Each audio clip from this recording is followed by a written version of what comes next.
Welcome, everybody, to Survive and Advance on the Grueling Truth Sports Network. Survive and Advance is brought to you by Replenishing Care, the future of sports medicine. If you want to find out more about them, go to the top of the Grueling Truth page at thegruelingtruth.net. Click on the banner. It'll take you, show you everything you need to know. I'm your host for Survive and Advance, or co-host, Mike Goodpaster. Right now, I'd like to welcome in my other host, or co-host, Steve Risley. How you doing, Steve? Doing great today, Mike. How are you doing back there in Indiana? You guys getting some rain? No. Bad weather? No. It's supposed to today, though. Yeah, we're going to get 110 today, and that's without the massive fires that are burning all around us. Some is close to 30 or 40 miles from our house right now, but we're not in any danger. But it is a mess out here, fire-wise again. But 110 today. So let's make this show as hot as the weather out here. All right, and next up, you do a golf show now called The Golf Show that we put on last night. You can go to thegruelingtruth.net and find. Help me welcome to the show, Lukas Weese. How you doing, Lukas? Great, Mike. How you doing? It's great to be on Survive and Advance today, and it's also great to be a co-host with Steve of The Golf Show. You should definitely check it out on the Grueling Truth Sports Network. We're on every week on Monday talking about the hot-button topics in the world of golf. Mike, Lukas, I thought that was an outstanding show last night. Don't you? I think it's probably the best production that's ever been posted on the Grueling Truth. Don't you think that? You know what? I think so, and we're just going to get better. Didn't we walk away with that feeling like, no show, not even Survive and Advance possibly, can top the golf show that we did last night? So, it's just the chemistry of the host. What can I say? Yeah, and I will say this also. If anybody's listening right now, I would like to say we apologize. We weren't on yesterday, but as you can tell, we tried to get the show up, but Risley's ego was so big, it just wouldn't fit on the conference or on the call. And there you go. And that in a nutshell sums up just about everything, doesn't it? Hey, Mike, all right, so we're going to make this. We're going to make this the perfect. We're going to make this the perfect show for Riz because in a little bit we're going to talk about the top 15 teams in NFL history. But right now we're going to talk about something near and dear to Steve's heart, and that would be NASCAR, Chase Elliott, and then, of course, how Bill France destroyed it a few hours later. Steve? Yeah, we posted a very well-written article on the website this morning. A well-edited article.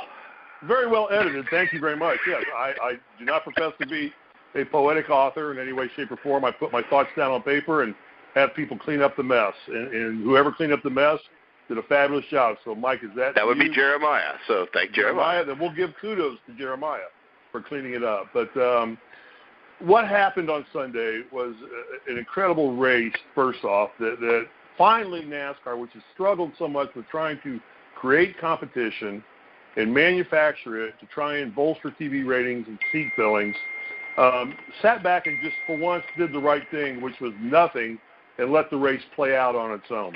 First off, Watkins Glen, I think, was probably the first sellout of the year for NASCAR this year. Daytona may sell out, but there were empty seats when I watched the race.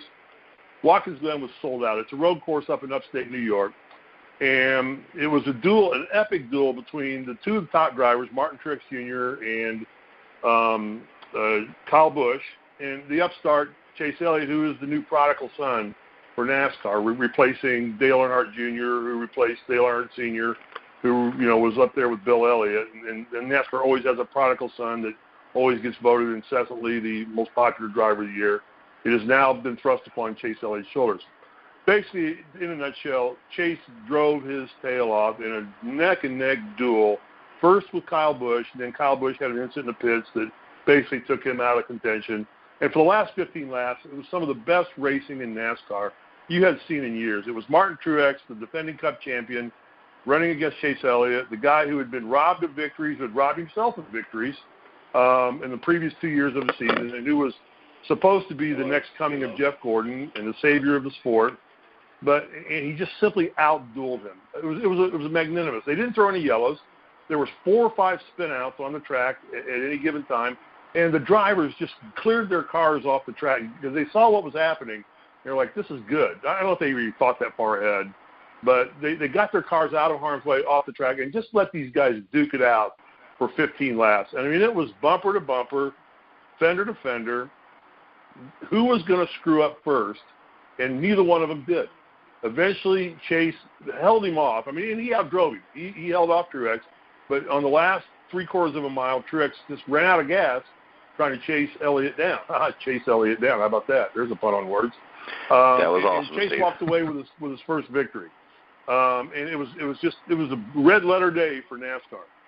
And then lo and behold, at about 7:30 that night, we find out that for the second time, the CEO and chairman of the board of the privately held, family-owned NASCAR Incorporated manages to be in Sag Harbor and gets himself arrested for DWI and possession of illegal prescription drugs, OxyContin, allegedly. We had to throw the word allegedly in there. And it kind of just, it was like the article I wrote just kind of says how to screw up and trash your own victory party. And unfortunately for NASCAR, the Chase Elliott win superseded the Brian France screw-up.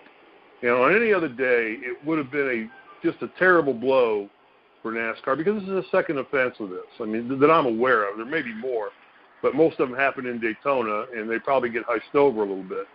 But nonetheless, since that time, France has indefinitely removed himself from a leadership position in the family-owned business and has stepped aside for his uncle, Jim France, to run the business. Now, Brian's position in NASCAR probably was not as dynamic as the title is given to him. Brian was more kind of a poster child because of the name France and kind of really just oversaw the long-term operation and growth of NASCAR. Most of the racing and day-to-day operations were led by Mike Helton and his competition crew of people that run NASCAR on a daily basis. So they will be able to withstand this. Now, the problem is can Brian France withstand this?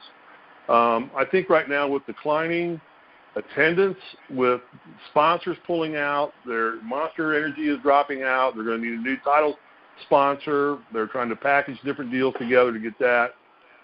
You have to wonder how much of a liability Brian France becomes to the sport of NASCAR and how much can they continue to carry that liability, not having any idea when it flares up again. And history tends to repeat itself, so we see. So it was interesting. But the savior of the day was Chase Elliott winning the race. I mean, I was watching it on television. It was really funny because I generally play golf on Sunday mornings. And I just, for this day, decided just to stay home. So, I don't feel like playing today. It's going to be hot. I'm just going to sit home, hang out with my family, play with my dogs in the pool, and watch the race. And I'm a Chase Elliott fan. I've been a fan of his dad since his dad raced in the 80s. And so it was a big win for me personally as a NASCAR fan because he's my driver. So to speak, if you want to pick a number you want to root for, race in and race out.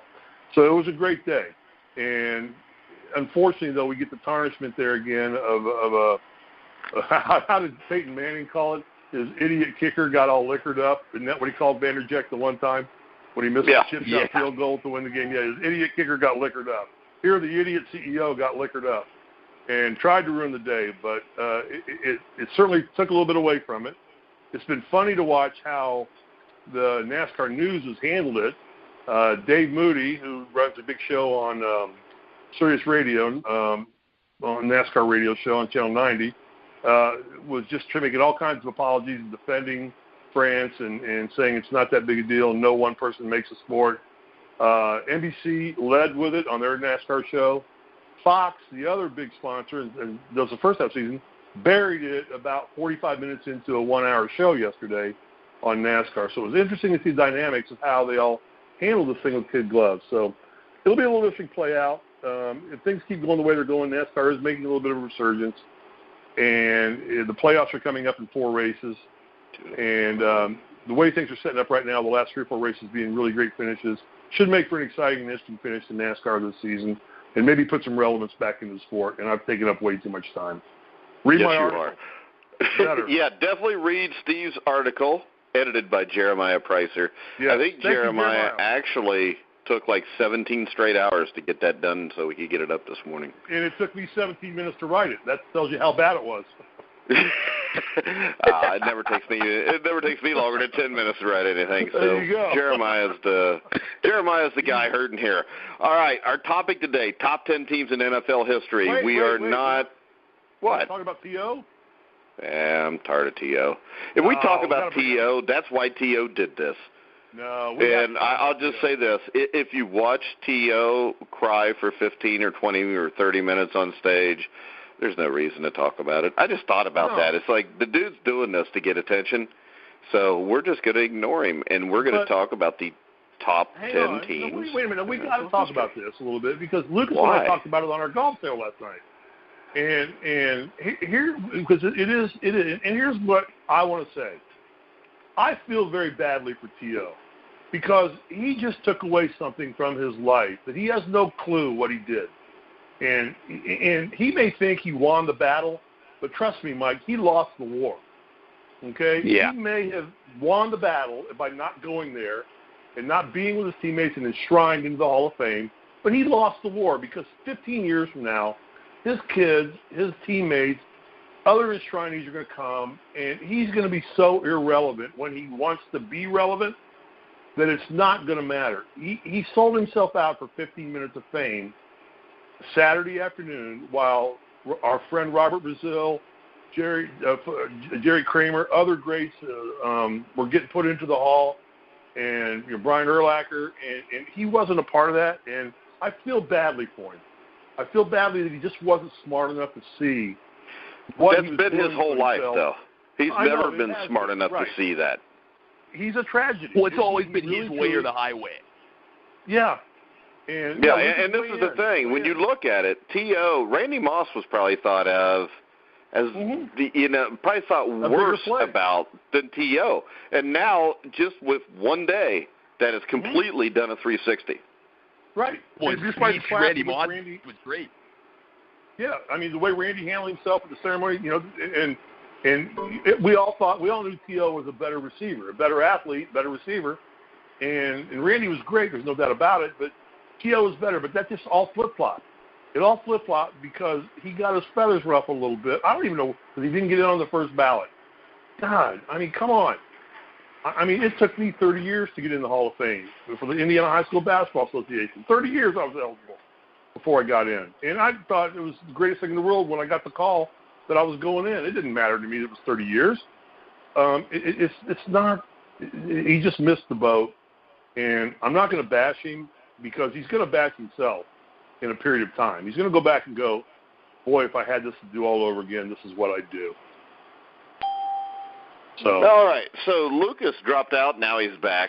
Our topic today are the top 10 teams in NFL history, and this is not we combine these 78, 79 Steelers.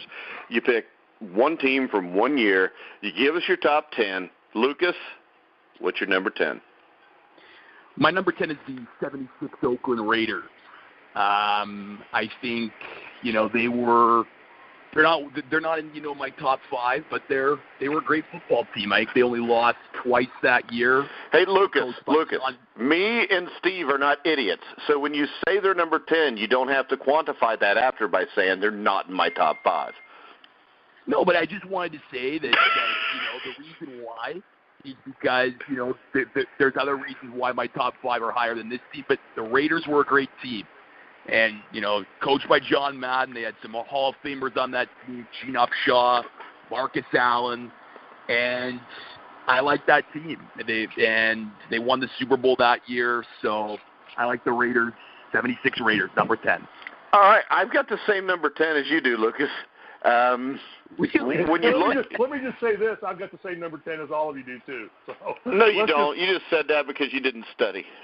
No, I didn't. I've got it right here. 76 Raiders beat the Vikings. Ken Stabler, Blitnikoff, Branch, Dave Casper. Great offense. 2 of the best offensive linemen in the game, and Upshaw and Snell. So, no, I mean, it was a great football team. 16-1. There was, actually, the thing that's interesting about this team is they probably shouldn't even have been in the Super Bowl. They played the New England Patriots in a divisional playoff game and got a few gift calls to get them there. And that one loss was 48-17 at New England earlier in that year. And that Patriots team is one of the great teams not to win a Super Bowl. But, yeah, I've got them at 10 also. Steve, who you got at number 9? I got the 91 Redskins. Outscoring their opponents 485-224 in the regular season. Ended up 14-2. Mark Rippon had a great single year for his career, basically. Beat Buffalo. Of course, a lot of teams beat Buffalo in the Super Bowl, so I don't know if that's a magnanimous thing to do. But, solid football team, fun to watch, well-coached, and they were my number 9 pick. Yeah, I don't even have them near my top 10. I know I've seen people before rank them number 1, but I just think when you look at the top 10 teams, the fact that, your quarterback's Mark Rippon, I think keeps him out of that top 10. What do you think, Lucas? I got the 91 Redskins a little higher, but not at my number 9. So you're both nuts then. So my number 9 is the 2007 Patriots. I think, to me, they're the best team to never win the Super Bowl. Of course, Randy Moss just got enshrined in the Hall of Fame. Wes Welker, that was the year, of course, Moss got the single-season touchdown reception record, 23. Tom Brady, I think, broke the single-season touchdown record before Peyton Manning broke it later. They were 16-0, one a game away. Should have, many people think they should have, played the Giants in the Super Bowl, and the Giants give them all the credit. They played tremendous defense that game and got lucky with that David Tyree brilliant helmet catch. But the Pats were a terrific football team. I think they're the best team to never win a Super Bowl. They're my number 9. They didn't win. You realize that, right? No, I know. But I think they're a great team that have never won the Super Bowl, and I think you got to give them respect for that. I don't think so. Number 9, I got the Dallas Cowboys, 1977. They had a great team going into 77. The addition of rookie running back Tony Dorsett, I think, is what makes this maybe the best Cowboys team ever, at least before the 90s. They dominated in the playoffs, beating Chicago 37-7, shut down Walter Payton. NFC Championship game to beat the Minnesota Vikings 23-6, and then they crushed Denver in the Super Bowl 27-10. My number 9 is the Dallas Cowboys. What do you have at 8, Lucas? I got the 91 Redskins, just similar to Steve's reason. You look at the numbers, just incredible how they dominated opponents, and in the playoffs en route to their Super Bowl win, they just double digits over all those teams that they beat. So, again, you can make the case with Mark Rippon with the quarterback, but I still like this team, and I think they're in my top 10 at number 8. Yeah, and one thing I want to add, Lucas, to validate kind of what you said, and Mike, to kind of dispute you just a little bit, not challenging you, disputing, is that this is supposed to be the team with a great year. So the fact that Rippon was great for 1 year is enough for me. Is he a great career quarterback? Absolutely not. Was he great that year? Yeah, he led a team to the Super Bowl championship. So in that year, which is what we're saying, who's the greatest one-year team, like your top 10 one-year teams, I think Rippon fits in that category. Does he fit with Brady or Elway or Montana or Starr or Manning or any of those guys? Absolutely not. But for that 1 year, he was in that elite category. And then, it all went to hell in a handbasket from there. All right, Steve, who you got at number 8? I got the Pats, the 2007 Pats, 16-0. And to lose. See, I don't really quick. Let me interject this. I don't even think they're the best team that didn't win the Super Bowl. I think the 1983 Redskins are that. Okay, but any team I think that goes 16-0 and guts through a season like that in a modern era, 2007 is the modern era of football. I got to throw kudos that way, and to lose to a juggernaut team like the Giants in a tightly fought football game, could have gone either way. Your 3-point victory. I think 16-0 counts. To get through the regular season undefeated in the NFL today is something that no other teams have the ability to do. And I got to give them credit for that. But I understand your point. It's well taken. And the 83 Redskins certainly were a great football team. But, I got to give them kudos for going 16-0 in the regular season. All right. I would also, if you make the case for the 83 Skins, is the competition was much tougher in the NFC back then than it was in 2007 throughout the entire league. Number 7. The Pats were in the AFC. The Pats were in the AFC. Yeah. What's that got to do with anything? They'd have to face Manning and the Colts, and the Steelers were always good. All right. Yeah, okay. I would rather face Manning and the Colts than Lawrence Taylor and the Giants or that Bears defense or. Here's a $10 question: Did the 2007 Patriots have to play the Bungles? No, they didn't. Why? Okay, well that's probably why. The Bungles would have beat them. Yeah. I don't know why you would interject just a smart-ass comment just for fun when we're trying to do a serious sell. Lucas, I'm very sorry. What are we at, number 7? Or no? Or have I given my 8? Or are we at my number 7? Or no, you haven't. I haven't given my number 8. Yeah, 10, 9. Okay, my number 8 is the 1994 San Francisco 49ers. The team was jam-packed with free agent veterans pieced together for one specific purpose, and that was to beat those great Dallas Cowboy teams. That's why they signed guys like Deion Sanders, Ken Norton, Gary Plummer, Bart Oates, Ricky Jackson. They achieved that goal in one of the biggest ass-kickings the Super Bowl has ever seen when they trounced the helpless Chargers. When I look at them, the big thing is they were the NFL's top-scoring offense, and they were ranked 6th on scoring defense with a margin of 21 points per game in the 3 postseason games.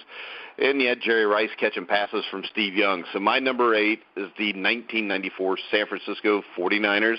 I'll go ahead and give you my number 7, which is the 1998 Denver Broncos. I mean, Terrell Davis, Rod Smith, Shannon Sharp gave Elway all the pieces he finally needed to win a Super Bowl. If you look at them defensively, they were very good. This is one of the greatest offensive lines I think the NFL has ever seen. They won in the playoffs and Super Bowl by an average of 3 touchdowns per game. So my number 7 is the 1998 Denver Broncos. Steve, what do you got? I got the same thing. Yeah, the Broncos, 13 straight wins they opened the season with. And they defended the Super Bowl that year. They came back and it was their second Super Bowl win in a row, which you know how hard that is to do, Mike, is to defend it. So I think we're totally in agreement there. Without joining the Department of Redundancy department, I will not repeat what you said, but I agree with you entirely. All right, Lucas. And I'm looking at my list, and I'm the same as you guys. I think Denver, great team. They were my number 7 too. All right, Lucas, number 6. So my number 6 is the 1994 San Francisco 49ers. I think they're just a little bit higher for me just because of that star-studded talent. I mean, just incredible what they were able to accomplish. And, of course, on the offense, Steve Young, Jerry Rice, they were fantastic. And just a really, really powerful football team. So you said it, Mike, a lot of stuff before, and so I won't repeat myself, but I like the 94 49ers at my number 6. All right, Mr. Risley. I had the 94 49ers as well, right about that. Risley's copying off of us. We got to make Risley go first from now on. He always gives you trouble about it, Lucas. That's fine.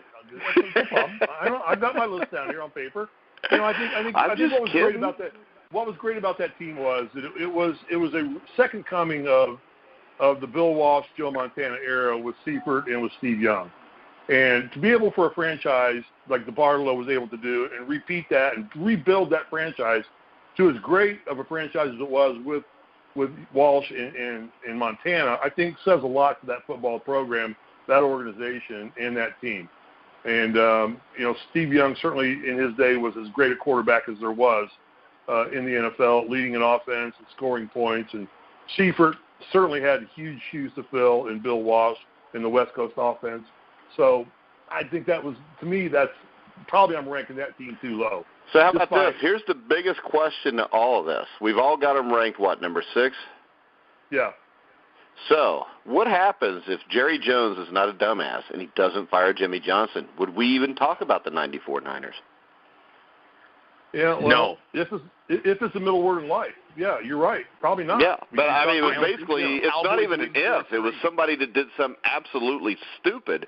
And probably, I mean, that Cowboy team probably wins 4 in a row if that doesn't happen. Exactly. Yeah. But, there's one person, Jerry Jones, who you probably think has a bigger ego than I do. So. Oh, I don't think you have a big ego. Oh, no, you I just like to tease you about it. I don't think you got a big anything. All right, so what are we to, the top 5? Wow. God, we're going to go there, aren't we? Are we top 5, Lucas?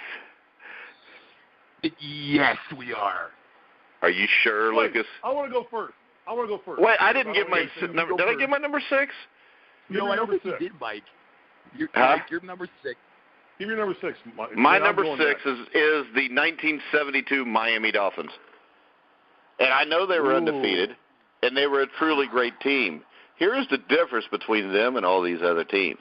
They were a one-dimensional run team. They had a solid quarterback in Greasy, but you're looking at throwing the ball to win a Super Bowl 10 times. They had a Hall of Fame receiver in Paul Warfield. They had a great defense. But the thing is this. When we look at all these other teams, they were all dominant in the playoffs. Miami was not dominant in the playoffs. They barely beat Cleveland. They barely beat Pittsburgh, and they barely won the Super Bowl. So I think when you look at a great team, I think they were one-dimensional. And if you look at the record during the regular season, how many teams did they beat that even had a winning record? Yeah, they had easy teams that they beat. Here's what I'm going to tell you, which you guys which aren't athletes, and those of us that are athletes. Yeah, like you're an athlete more than me, but go ahead. I was in my prime, Mike. Okay? No, you weren't. What you don't understand is when you start winning and going undefeated, the bullseye on your back gets huge. Yeah. It gets bigger and bigger, and so you get, on any given Sunday, and you know what, somebody should make a movie about that, you get the best shot of everybody. So if you say they didn't win. How would you know? You never played on an undefeated team. That was in 1976. You lost to Pan American. I played on a team in the 80s that was considered one of the best basketball organizations in the world at that time. I understand that when we walked in the room, we made or break people's seasons if they could beat Indiana at that point in time. Coming off the 76 team and in the era of the 80s with Isaiah, it meant the world to them. Somebody actually sent me a press clipping one time. Pan America beat us in the Rainbow Classic in Hawaii. They ended up winning 4 games that year. The headline of their yearbook was, Pan America goes 4-24 but beats Indiana, season of success. I don't know what that has to do with the 1972 Dolphins. But it does in the fact that when you say they didn't win convincingly, that no team is going that faces that kind of challenge and pressure every single game, that we want to be the ones to knock them off. Okay, so you think there is any team on this list that didn't face that pressure? Because almost all of these teams going into those seasons were the best teams. I think that being undefeated puts a different level of pressure on you that is not understandable by teams that are not undefeated.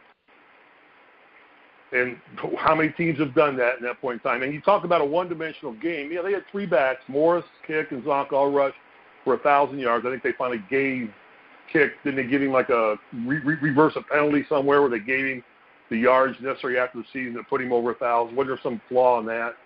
Yeah, it always helps when Don Shills on the competition committee. Yeah, but Greasy was more than just a formidable quarterback. He was a master statistician on the field. Could run an offense as well as anybody there was. And you've got he could run an offense better than anybody there ever was. I didn't say he was better than anybody. I said he was masterful at what he did. I mean, I think there was there was a very complimentary air attack on the 72 Dolphins that went along with their vaunted running game. And we're not even talking about Nick Buoniconti and the no-name defense. Oh, man, Steve. It came out. I mean, that team was so well put together. And face it, Mike, name another team since the Super Bowl's been going that's gone undefeated. Number one, you would have the problem now that there's a lot more teams. Well, we're not Number two, you would have what? Ifs and buts are candies and nuts, and you wish you had plenty of candies and nuts. Well, I just think it's hard to sit here and with a straight face say that Bob Greasy was a great quarterback. I mean, you realize in 72 he was hurt most of the season. Earl Morrall did that. General. Right. Really? And Morrall was a masterful field general, too. He did. People do, Mike. You have to understand. People do what they have to do to win games. Champions find a way, Mike. Champions find a way. Yeah. And they do what they got to do. And see, I think the point you're missing here is this. There's more ways for a team that can throw the ball and run the ball and play defense to win than there is a team that runs the ball. There is no case here. There is no case here because the NFL was really weak in 1972. Sure. All right. Well, it was. You know what, Mike? That's why they roll the ball out and put it on the field and play the game. They don't do it on tape. Well, I think anybody that considers Bob Greasy, you know how many times Bob Greasy threw in those years that they won the Super Bowls for 2,000 yards in a season? Right. Mike, he was Never. a champion. He did what he had to do to win the game. Yeah, he was a champion. His team was champions. His team was champions. Right. Okay. And he was the leader. I don't think in 73, the next year, the 73, they were a better team. But in 1973, he threw for 1,400 yards in the entire season. They're a one-dimensional team. You see how Lucas is shutting up? He's just watching you dig a hole. He's listening to you dig a hole. I'm not digging a hole. I mean, this is the thing. The thing that's pathetic is the fact that somebody will come on here and say, without any knowledge of that season, I mean, if you look at them, they beat almost nobody, Steve. That's like saying a boxer, like Jerry Cooney when he fought Larry Holmes. You know, Jerry Cooney was undefeated and knocked everybody out. But who are you knocking out? But you still got to win the games, Mike. I mean, still got to win, Mike. Still got to win. You still got to go out there and win. Well, I will say this. I actually would put the 73 Dolphins as the better of the two Dolphins teams. Maybe so. Yeah. But they didn't win. So. But it doesn't matter because you both put a team that didn't win just below this. Champions win. So what you've got is you've got 51 teams or 52 teams that have won Super Bowls. You just told me champions. No, listen. You said champions win, but yet you both listed a team that were not champions. Because they were arguably one of the best teams. One of the best teams. But they're not champions. So how can they be one of the top 10 teams of all time if they're not champions? I'm just using you guys' criteria, which you just told me champions find a way. But yet you have a team in the top 10 that didn't find a way. Mm-hmm. Doesn't mean they're still not a great team. They just weren't champions. They're still one of the best teams ever. Oh, damn. That's awesome. You know, I mean, champions find a way, but if you lose, you still can be one of the best teams ever. You sure can. How many times have I heard you say you thought the 75 Indiana Hoosiers were better than the 76 Indiana Hoosiers? I've heard you say that all over our basketball. I said I thought they might have been the better team. I think the 81 Hoosiers might have been a better team than 76. Well, but who's the champions? Who's regarded? I believe at 81 and 76 they both were, and I believe 75 weren't champions. So when I'm ranking them, I rank 76 ahead of them because they were champions. That's fine. That's fine. Go ahead. I mean, I've got the Dolphins ranked higher, but that's all right. You know, go on. You get the all what? Right. Are we on number 5? Number 5. Go ahead. I'm going first. I got the 62 Go ahead, Packers. 62 Packers. 62 Packers, all right. Allowing less than 11 points per game. Hold the Eagles to just 54 yards of offense in the regular season meeting. Great football team. Boasting the league's top passer in Bart Starr and top rusher in Jim Taylor. Probably one of Lombardi's better efforts. Okay. I don't see that one, but I have a different Packer team up there, so we'll get to that later. But all right. Lucas? I got the 89 49ers. Fantastic team, one of the, Joe Montana. Yeah, I mean, they just, that West Coast offense was just shining through. So it was one of the last times, I believe it was Joe Montana's last Super Bowl. And yeah, just a great performance, great team, great season. So I got the 89 49ers. All right. So at my number, what am I at? 5 or 4? 5. So my number 5 would be the 1969 Kansas City Chiefs. And this is a team that I would really consider putting number 1. They were loaded with Hall of Famers, Lynn Dawson at quarterback. The defense, you had Bobby Bell, Buck Buchanan, Willie Lanier, Emmett Thomas, and even the kicker, Jan Stenerud's a Hall of Famer. Mm-hmm. That alone would be enough to put them reasonably high on this list. But the way in which they reached the Super Bowl is what makes them a team that I think you could make an argument for number 1. They go to Shea Stadium and upset the Super Bowl champion Jets. They picked off Namath 3 times. They allowed him to complete only 14 passes in 40 attempts. They didn't allow that team a single touchdown. They then go to Oakland and dominate a powerful Raiders team led by Darryl LaMonica. They held them to 6 points.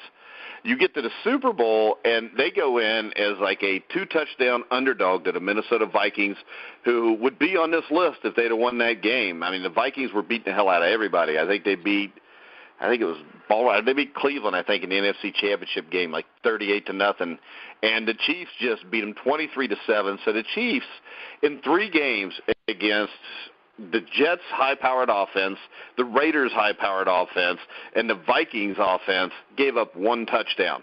And I think you're going to be hard-pressed to find too many teams with, 4 guys on a Hall of Fame or in the Hall of Fame on 1 defense, and their safety there also. So that's almost half the team should be in the Hall of Fame.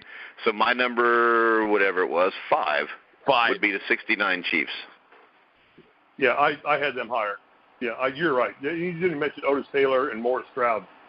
No, because I think they had the greatest defensive team in NFL history. They did. Yeah. And wasn't Lanier part of that team, Willie Lanier? Yeah, Willie Lanier, Buck Buchanan. They were loaded, and they would have destroyed the 72 Dolphins. And Hank Stram was just a mastermind of a coach, just a great coach.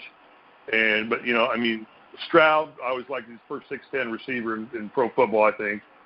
And I remember watching him, catch past the end zone and get up and dunk the football over the goalpost. First time I saw that. Hey, the thing that's amazing is almost everybody that does these lists, almost nobody has them on the list.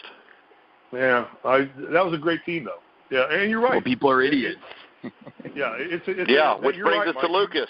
What's your number 4? Oh, yeah, my number 4 is that 69 Chiefs team. I got them higher. I just think, You got the who? The 69 Chiefs, number 4. For the reasons you said, they're a heck of a football team, and people unfortunately overlook them on lists. But you just look at the guys who are in the Hall of Fame, their statistics. 69 Chiefs for me, number 4. All right, Mr. Risley, number 4. Yeah, I had the 89 49ers at number 4. So I'm not going to repeat again from what everything has been said about them. I think it was just a great football team, fun team to watch. All right, my number 4, I can play off this with you, Steve. I've got the 61 Packers. I think they were the best team, and it's just for the simple reason it was the only year that you had a healthy Horny and Taylor together in the backfield. All the other years, one or the other was hurt. I think you look at the offensive line with Forrest Gregg, Jerry Kramer.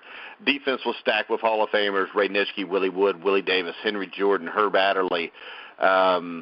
You had guys like Jeter, who was a cornerback on that team, who was one of the best corners you'll ever find that, nobody even remembers about. And I think this was the greatest pre-merger team of all time. That's a good call. I didn't consider the Horning-Taylor factor, but that's a great observation, Mike, on your part. Yeah, because when you look at it, Bart Starr was the best quarterback in football then, I think. I think he was better than Johnny Unitas. And the thing is this, I still think Bart Starr is easily top 10 all time. And when you look at Horning and Taylor both healthy, I think you're looking at one of the top 10 backfields of all time. You're looking at one of the top 10 offensive lines of all time, one of the top 10 defenses of all time. So that's my number 4. I am right now changing my 62 Packers to the 61 Packers on my notes. So you sold me on that one, 10%. I did not factor in Horning and Taylor playing together. Probably head-to-head, if they went head-to-head, 61 would win for that simple reason. Yeah. Having those two guys in your backfield together, that's the game changer for that game right there. So great call. See, to me, guys, when I get in my top 5, everybody here is a team that was deadly running the ball or throwing the ball and had a badass defense. And that's why I don't have the 72 Dolphins in there. I just think that when you play, like if you take the 61 Packers, they're going to take that running game away. And then you got to beat, Willie Wood, Ray Nitschke, Willie Davis, Henry Jordan, Herb Adderley with the pass. And, you got Paul Warfield there. You're going to double-team Warfield. Your next best option to throw to is probably Marv Fleming, the tight end. And he's going to be taken away by either Davis or Jordan. And I just think when you match these teams up, and I completely respect the fact that they were an undefeated team, but I just think when you match the teams up, I think these top 5 teams would just be too much for them all the way around. But they never faced each other. You can think of that, but they never faced each other. Yeah, but the whole thing about this is we're supposed to sit here and come up with the 10 best teams. And if we're coming up with the 10 best teams, I'm going to match these guys up and when I match them up, I just don't see how the Dolphins win that game. And the other thing is this. Don Shula was a guy that if they played the Packers, it would be a Super Bowl-type atmosphere. And Don Shula, more often than not, failed miserably in that situation. I mean, if you look at him, he was Super Bowl III. He was the losing coach. Right. Yeah, in the 60s, he very rarely beat Vince Lombardi. And Mike, and I understand what you're saying. And had this been the 10 greatest dominant runs of a football organization at any one point in time, I think your points would be more valid. No, because I would probably have the Dolphins higher. I would have the Dolphins higher if you were going dynasty-wise. Well, I'm not going even dynasty. I'm just saying the criteria. We all set different criteria. Yeah, it was single season, best team. And what I'm doing is this. My number one will be the team that I think matches up and beats every other team on this list. And my number one is going to be the team that went through an entire season undefeated. And nobody could shut them down that year. That year, nobody that they played had anything for this team. And so that's a difference in just criteria of what you choose for anybody to. So what you just did is what you bitch at Lukas about when Lukas gives you a result from something before you've watched it on your DVR. Well, yeah, I think it's pretty obvious where I'm going to put the 72. They're not going to be number 2. We're on number 3 right now. So where are we at right now? Are we up to you guys' top 3? Number 3, Lukas, you haven't spoken in a while. We'll let you go first. Yeah. So my number 3 is 72 Dolphins. Look, Mike, I respect your points, and I do too, Mike. I really do. Hey, let's face it, Lukas. I had him at 5 or 6. You had him at 3. There's not really that much of a difference there. Well, no, and look, I just think they're, to me, they're top 3 because, of their accomplishment. And, there's been no undefeated team. There's been no team to go undefeated since the 72 Dolphins. And there's also more games to be played now than there was back then, too. Yeah, but you got to go 19-0 because technically the New England Patriots did. I mean, the New England Patriots were 18-0. Yes, you're right. So I mean, it's tougher to do it now. I don't think you'll ever see another team do it just because of that. But then we go into Roger Maris's asterisk 61 first home run when he had 20 more games than Babe Ruth did to hit the home run. And that asterisk is true because he had 20 more games. He didn't have 20, but he had 18 more games, I think. I've always just been taught you play on the field you're given, and that's where you. Yeah, but if you don't play on an even playing field, the numbers get skewed. There's never an even playing field. Well, there is when you play the same amount of games. Yeah, it factors. I agree, but we'll get there. You also got this. Roger Maris, the reason I would not put an asterisk by it is Roger Maris played against the best pitchers in 1961. Babe Ruth in 1927 or whatever year it was didn't because, blacks weren't allowed to play. But we don't know how much more the baseball was juiced in 61, how much more lively the bats were in 61. There's a lot of. Well, I guarantee you they are. That's why really with asterisk, even with that, Ty Cobb had 1,000 more bats than Pete Rose, but I still wouldn't put an asterisk by Pete Rose's record because it's just the way the game is at that time. He still had more hits. Roger Maris still had more home runs.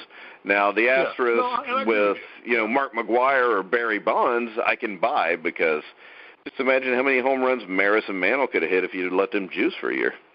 Right. Or they're playing with live balls or live bats. And, we know in that time period that they were juicing the baseballs, cork, so they would fly farther. And, we know that all transpired. Yeah, they were saving the game. Yeah, they were saving the game, right? So, but it's all part of the process of trying to compare. Real quick, Lukas, were you done talking about the 72 Dolphins? Yeah, I was done. 72 Dolphins, number 3. All right, Mr. Risley. Number 3, I got the 78 Steelers, 14-2. Bradshaw, Chuck Noll, Harris, Jack Ham, Shell, Stallworth, Mike Webster. What a great football team. Steel Curtain.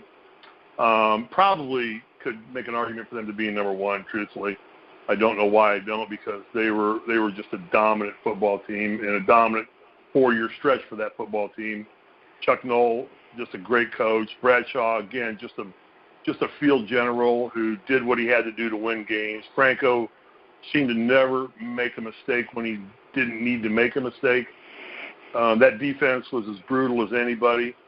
And I think that may be my favorite football team to watch of all time was the 78 Steelers. Okay, I'm a Bengals fan. They weren't my favorite, but I have them slightly higher than you do. Yeah. I don't have them at number one, but I think my top three are interchangeable. Any of them could be number one. Right. My number three is the 1992 Dallas Cowboys. They had a great secondary. Ken Norton at linebacker. They had the game's best defensive line at the time with Russell Maryland, Tony Tolbert, Jim Jeffcoat, Tony Casillas, and Charles Haley. Actually, I've got to interview Casillas and Jeffcoat before, and if you want to hear that, you can go to gruelingtruth.net, type in their names in the search box. They embarrassed everybody they played, and they completely embarrassed the Buffalo Bills.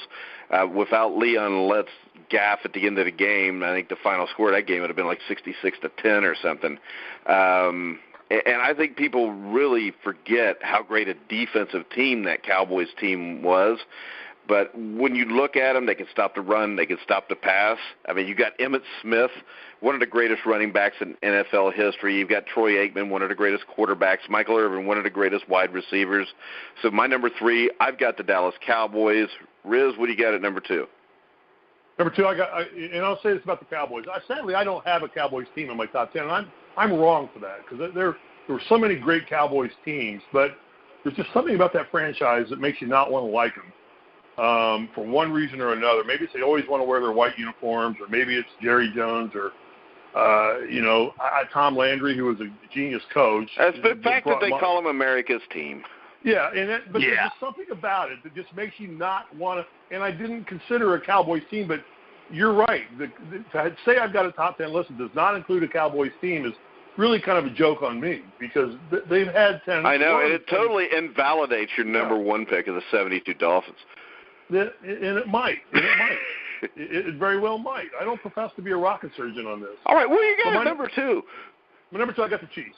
I thought that was a great unheralded football team, and when I started trying to find a sleeper in there, and you beat me to it, I thought, okay, I found a team that nobody's going to pick because you're right. They were so quiet about how they went out and did things, and they were so caught up. Actually, if you go into Grueling Truth, you'll find I've written like 3 articles about them. Have you? Yeah. And justifiably, you should have because. That truly was an absolutely great football team. I'm pretty sure Steve read all 3 of them, Lucas. No, I don't think I've read any of them. I'll be honest with you. I'll call it this, but I didn't need to because I tried to find a sleeper team. I tried to find, okay, what's one I can throw in that I don't think anybody else is going to have. But once again, Mikey outsmarted me. So, see, I give you credit where credit is due. But I had the Chiefs at number 2. I think that's a great football team. All right, my number 2, I've got the 1978 Pittsburgh Steelers. Everywhere you look, there was a Hall of Famer. I think they had the greatest cornerback to ever play the game, Mel Blount, which all the rules that were changed in the mid to late 70s to make it easier for receivers to get open were because of Mel Blount. I think Mean Joe Green was maybe the greatest defensive tackle to ever play the game. I think Jack Ham can make a case to be the greatest outside linebacker. You had Swan and Stallworth catching the ball, Mike Webster leading a great offensive line that was all roided up, but hey, whatever you got to do. I think Terry Bradshaw was one of the greatest quarterbacks of all time. Just because he was a winner. I mean, he was in the Super Bowl 4 times, won all 4 times. And you mentioned Franco Harris, but I think people forget Rocky Bleier, who I think they had a year where they both ran for over 1,000 yards. Yep, number 20, Rocky Bleier. Yeah, and then you look at him in 70. Huh? He was a Vietnam vet, wasn't he? Yeah, he got shot up in Vietnam, and they didn't even know if he'd walk again. And actually, you can find a Rocky Bleier interview on the Grueling Truth also. He's a great guy, but the other thing about these guys is they really dominated in the playoffs. I mean, they destroyed the Denver Broncos, who the year before had been the AFC champions, and then they played the Houston Oilers with Bum Phillips, our friend Robert Brazil, Earl Campbell. They beat them 34-5 in the NFC Championship game, and then they beat the Cowboys 35-31. And I think what people forget about that game is that was a 35-17 game with like a couple minutes left. You get a touchdown here, then an onside kick and a touchdown, and made the game look closer than what it was. My number 2 is the Pittsburgh Steelers of 1978. How about you, Lucas? Well, Mike, I don't think you're going to like this one, but I got to go there. The 85 Bears. Now, I knew it. If they could have scored some points, we could have went there. Well, but my mantra is defense wins championships. Now, was I a fan of the Super Bowl shuffle? No, I thought it was a little bit too arrogant. But you know what? They backed it up, and they only gave up 198 total points in that season, an average of 12.4 points per game. Tons of Hall of Famers, Walter Payton, Mike Singletary, many others, can't name off the top of my head, but I mean, it's just, they're a great team. And I know you don't like them, but I got to go there. They're not my number one, but they're my number two. So, 85 Bears. All right. I don't know. I just don't think there's enough offense there. And I think that the reason they won that was because you had a year where Joe Montana was injured. The Giants were about a year away from being able to do anything. And when you look at that, I just think offensively that team had problems. And defensively, the NFL was just weak that year. I mean, they did lose to the Dolphins, gave up 38 points on a Monday night when they played a quarterback that could throw the ball and spread it around a little bit. So I think that's a little overrated at number two. I do think it's one of the 5 or 6 greatest defenses of all time, though. Lucas, you want to give us number one? Can I comment on the Bears real quick? Oh, sure you can. Yeah, go ahead, Steve. And I had them like at number 11 and 12. And again, there was just I thought that they won every game they won. They won them. I mean, they were what, 13-0 before the Dolphins beat them, weren't they? And that's when McMahon didn't play. I think they were 13-0, 12-0, somewhere around there. Yeah, somewhere in there. Yeah. And McMahon didn't play in the game they lost. But I think that they didn't seem to dominate enough all season long. They shakily won a lot of games.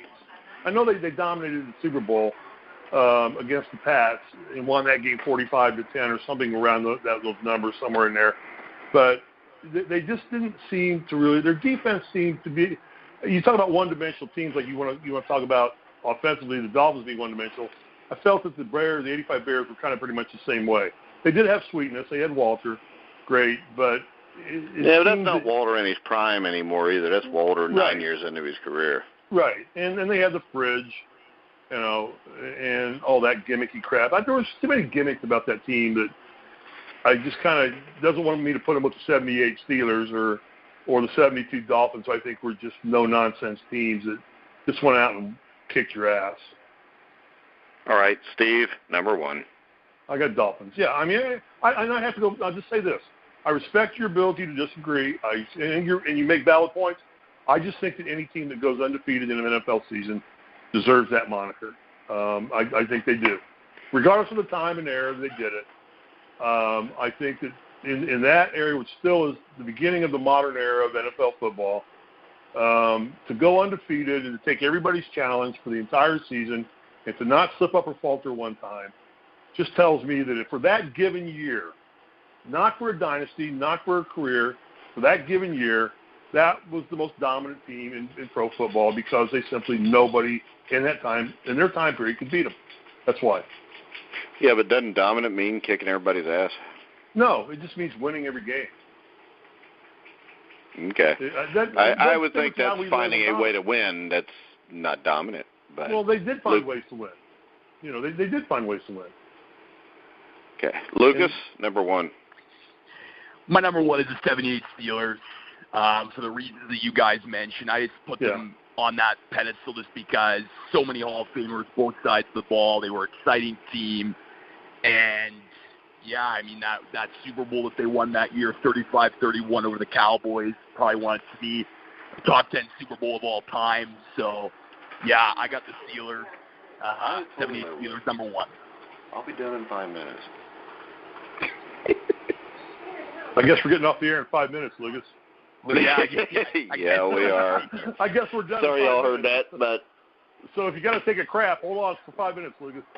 Okay. My number one's the 1989 San Francisco 49ers.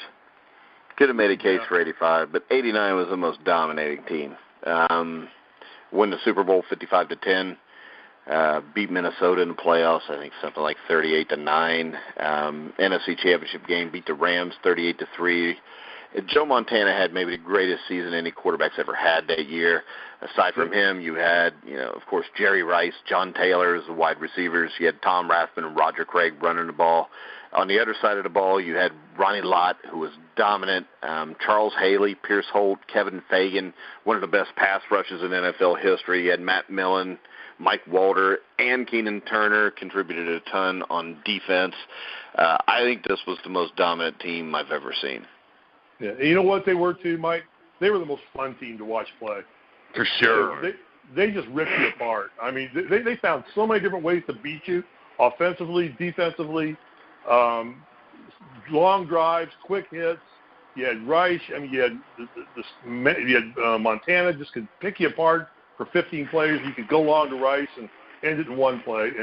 And defensively, you weren't going to get an easy touchdown on that football team. So, I feel bad I didn't put them in my top 10, but I think that's a great call, Mike, and I would live with that one, and I could walk away with that and say that probably is so let me ask you this. Football team to watch. If the 89 Niners played a 72 Dolphins, you really believe the 72 Dolphins could have beat them? No, I believe the 89 Dolphins, I believe the 89 49ers would probably win that game. But it's a different era, and they didn't play, so I have to put being undefeated a little bit higher than being a very fun, great football team to watch. That's the only differentiation there. And I think the 89 Dolphins were a much better, or 89 49ers were a much better football team. But I just have to. Okay, so the team that is much better, you rank behind the team that did just enough. They went undefeated, Mike. It's the only team that's done it. Yeah. You got to consider who you're beating. You got to consider who they're beating. I mean, the 89 49ers, right. When you look at their record and the teams they played and the teams they beat, I mean, come on. They beat the Indianapolis Colts, buddy. Like you said, the top three teams, that team, the 70 Steelers and the Dolphins, or you can even throw in your Cowboys team, are all interchangeable. You can just say, what color uniform did you like? Well, see, I don't think the Dolphins are interchangeable with that group. I do, because they're undefeated. Take them. If they lost the game, they wouldn't be the top 10, but they went undefeated. Nobody's done that. Yeah, no one has. No one has done that, Mike. Lucas, don't defend your brother because you had him at number 3.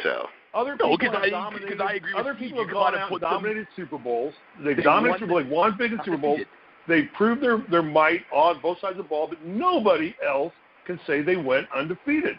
How can you dispute that as the singular thing? Because I don't care about undefeated. I care about this is the thing, boxing-wise.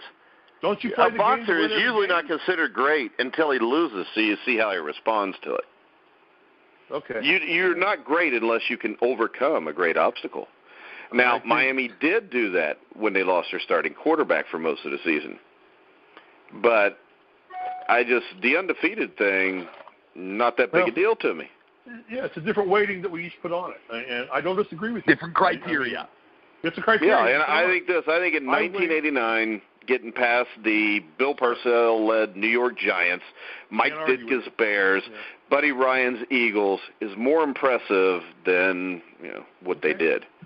And I don't dispute you on that. I just say on my ranking report, I put somebody that could win every freaking football game they play for an entire season as a little bit more weighting. No, but you just said they couldn't if they played the 89 Niners. So. But they didn't play them. Well, I know because they ducked them. They ducked them by 16 years. From what I heard, Don King offered them a pay-per-view shot, and they didn't want to do it. So, all right. All right, guys. I want to remind everybody to make sure you check out the golf show with Lucas and Steve every Monday night. First show was last night, so you go on to grillingtruth.net right now, type in the golf show. It'll take you right to Steve and Lucas. It was a above-average show. Yeah. Lucas was spectacular.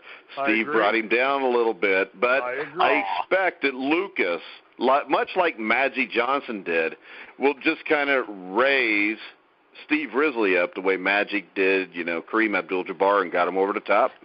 Mike, I'm praying for that to happen because I'm looking at him as my spiritual leader and raising my bar to equate to his bar till we get to the bar and level where you have brought Survive and Advance because you have done the same thing for me on Survive and Advance. We have raised this show to a higher level thanks to you. I expect Lukas to do the same, and I'm just sitting here being fat and happy and learning a lot and enjoying the ride with you guys. So thank you very much. Well, I hate when he starts to ask Kisser when I'm trying to attack him. I did write a hell of an article on NASCAR.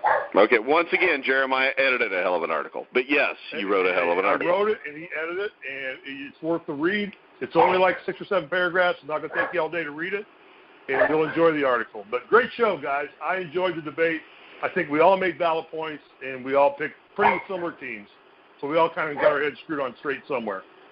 There you go. All right, guys, we're going to go ahead and wrap it up. We will be back tomorrow, and our big announcement is on Friday. Oliver Luck, XFL commissioner, will be on with me and Steve to talk a little XFL football. If you are interested in more XFL coverage, you can go to the XFL show with Kevin Cunningham and Troy Otranovich on thegruelingtruth.net. Just go in, type in XFL show. You can listen to that. I think that's it. You can now hear us on Spotify, iHeartRadio, iTunes, TuneIn, Spreaker, Stitcher. Wherever you find sports podcasts, you'll find The Grueling Truth. So for Lukas Weese, Steve Risley, I'm Mike Goodpaster. You've been listening to The Grueling Truth, where the legends speak.